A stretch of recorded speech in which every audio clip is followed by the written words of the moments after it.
This one guy, you saw him in the Starbucks. This white man melted down in a Starbucks, yelled at a black barista, called her everything but a child of God, used every possible racial slur, pointed out, I voted for Trump, like that was at all relevant to his latte purchase, right? But he apparently got bad service and wanted to let everybody know that, by God, I'm a Trump voter and you're and he uses the N-word, and it's all on video. And his point was that he feels oppressed because he got bad service at the Starbucks. Y'all, if you think that bad service at the Starbucks, like they put soy milk in and you ask for 2%, like if you think that that is oppression, you have just proven white privilege with a vengeance. Better than me or my books or Carol Anderson or her books or any person of color ever possibly could. Because if you think that's oppression, you don't know what oppression is. So thank you for the assist, in the pedagogical approach of what I'm trying to do. And there was the white woman in the Michaels in Chicago, right?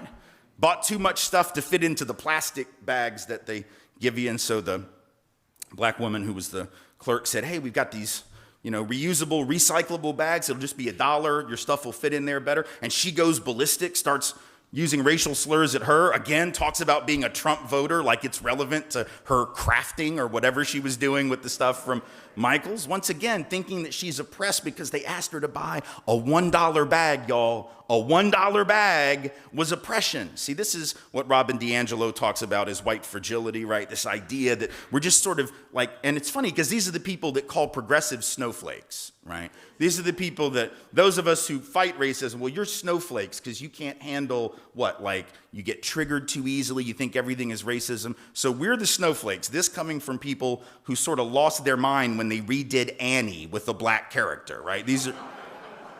they redid Annie with a black actress and Jamie Foxx, and it was like, you can't redo Annie. It's a classic.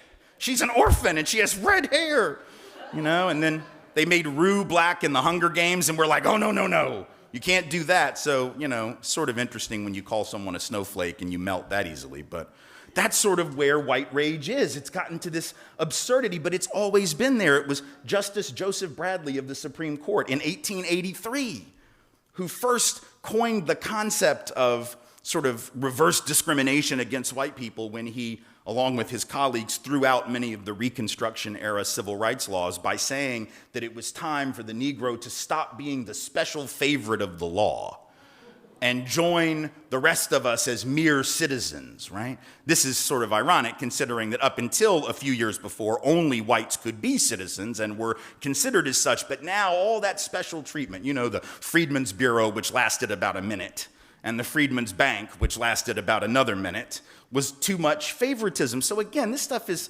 been around, and I want us to remember that because folks fought that then, and we don't have to be disheartened now. It's really not a unique moment. It just goes to show that, as I think we might all know, Donald Trump didn't really think of something new, right? This isn't some new stuff, right? It's a lot easier to fight the monster when you've seen him before. That's all I'm saying. The third thing that Trumpism is predicated on is this long-standing divide and conquer thing. Now, I think I probably talked about this last time I was here, and I looked at the video this morning because I don't want to repeat myself, but then Albert, my buddy, he says to me, Tim, when the Stones play, they still do Satisfaction. So I was like, okay, all right, well, I'm not Mick Jagger, and y'all ain't paying me like the Stones, but if I did repeat this, if I am being repetitive here, it's because it's an important tune and an important note to hit, right? The history of the country is the history of rich white men telling not rich white people that their enemies are black and brown. I mean, that's America sort of in a nutshell when it comes to race and class, right? If you had to put, I don't know, it may be too many syllables for a haiku, but it's like basically if you had to come up with a very short phrase that you could, I don't know, maybe too long for a bumper sticker also, but it's the history of America is the history of rich white men telling not rich white people that their enemies are black and brown. It begins in the colonial period, right, when whiteness wasn't even a thing yet. There was no white race. We didn't love each other. We spent most of our time in Europe killing each other. The English hated the Irish hated them back. Northern Italians didn't consider Southern Italians to even be Italian.